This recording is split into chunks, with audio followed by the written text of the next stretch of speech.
नमस्कार, केसरी उजाला न्यूज में आप सभी का स्वागत है। मैं हूं श्रुतिका। रुक करते हैं खबरों की ओर। महाराष्ट्र में 1 दिसंबर को विधान परिषद की 2 शिक्षक एवं 3 स्नातक निर्वाचन सीटों के लिए होने वाले चुनाव के लिए भाजपा की ओर से अपने नागपुर के महापौर और नागपुर चुनाव उम्मीदवार संदीप जोशी ने गुरुवार को आयुक्त विभाग में नामांकन पर्चा भरा। वर्तमान विधायक अनिल सोले का टिकट काटकर उनके स्थान पर जोशी को टिकट देकर भाजपा ने नया दांव खेला है। अब तक का इतिहास रहा है कि भाजपा की ओर से जो भी स्नातक चुनाव क्षेत्र से जीतकर विधान मंडल पहुंचा, उसे भाजपा की ओर से पुनः मौका दिया गया। विधान परिषद की स्नातक निर्वाचन सीटों के लिए होने वाले चुनाव के लिए भाजपा ने अपने नागपुर के महापौर और नागपुर चुनाव उम्मीदवार संदीप जोशी को मैदान में उतारा है। पिछले 50 वर्षों से पदवीधर चुनाव में बीजेपी का प्रत्याशी बहुमत से विजय होते आया है। स्नातक निर्वाचन क्षेत्र भाजपा के लिए गढ़ रहा है, ऐसा भारतीय जनता पार्टी के वरिष्ठ नेता सुधीर मुनगंटीवार ने कहा। पदवीधर मतदार संघ के द्वारा भारतीय जनता पार्टी और मित्र पार्टियों ने श्री संदीप दिवाकर जोशी जी को अपना प्रत्याशी बनाया है। इस नागपुर पदवीधर की ये परंपरा है 50 वर्षों से कि यहाँ पर भारतीय जनता पार्टी का प्रत्याशी बहुमतों से हमेशा विजयी होते आया है। एक समय तो माननीय गडकरी जी या अविरोध यहाँ पे चुनकर आए थे।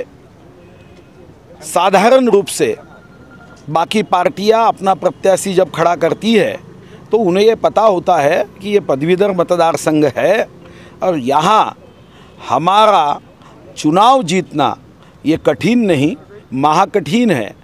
तो मेरा विश्वास है कि इस मतदार संघ से संदीप दिवाकर जोशी ये बहुत ज़्यादा वोटों से यहाँ पे पसंदी क्रमांक 1 मिलकर यहाँ के मतदाता पदवीधर मतदाता चुन कर देंगे। महापौर संदीप जोशी ने कहा कि स्नातक चुनाव क्षेत्र भाजपा का गढ़ रहा है। केंद्रीय मंत्री नितिन गडकरी सहित कई दिग्गजों ने इसे बरकरार रखा है। अब पार्टी द्वारा उन्हें यह जिम्मेदारी सौंपी गई। स्नातक और शिक्षकों की सभी समस्याएं हल करने के लिए जीतने की यह परंपरा बनाए रखने का प्रयास करने की बात कही। जोशी ने बताया कि अब तक पार्टी द्वारा दी गई सभी जिम्मेदारियों को सफलतापूर्वक पूरे करने का प्रयास किया है। संदीप जोशी ने कहा कि कार्यकर्ता से महापौर तक के पार्टी के इस विश्वास के साथ कई जिम्मेदारियां मिलने से संतोष है।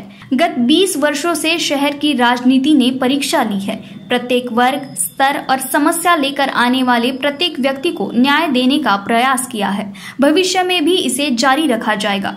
पूर्व मुख्यमंत्री देवेंद्र फडणवीस के मार्गदर्शन में पार्टी के नेता सुधीर मुनगंटीवार, चंद्रशेखर बावनकुले सहित सभी नेताओं को साथ में लेकर चुनाव लड़ा जाएगा और स्नातक और शिक्षकों की सभी समस्याएं हल करने के लिए सतत मेहनत कर लोगों का विश्वास बरकरार रखने की भी बात संदीप जोशी ने कही। इनका ये मतदार संघ पिछले 50 वर्षों से फिर माननीय गंगाधर राव जी फडणवीस हो गए, माननीय नितिन जी गडकरी हो गए या माननीय अनिल जी सोले हो गए, ये मतदार संघ भारतीय जनता पार्टी का गढ़ रहा है। सर्वसामान्य व्यक्ति, संगठन का व्यक्ति ये यहाँ से जीतता है और इस मतदार संघ में पिछले अनेक वर्षों से भारतीय जनता युवा मोर्चा का कार्यकर्ता से आज तक महापौर करके पार्टी ने मुझे जिम्मेदारियां दी है और आने वाले समय में भी जो विश्वास माननीय नितिन जी, माननीय देवेंद्र जी, माननीय सुधीर भाऊ और माननीय चंद्रशेखर जी बावनकुले इन्होंने मेरे ऊपर रखा है, वो विश्वास सार्थ रखूँगा।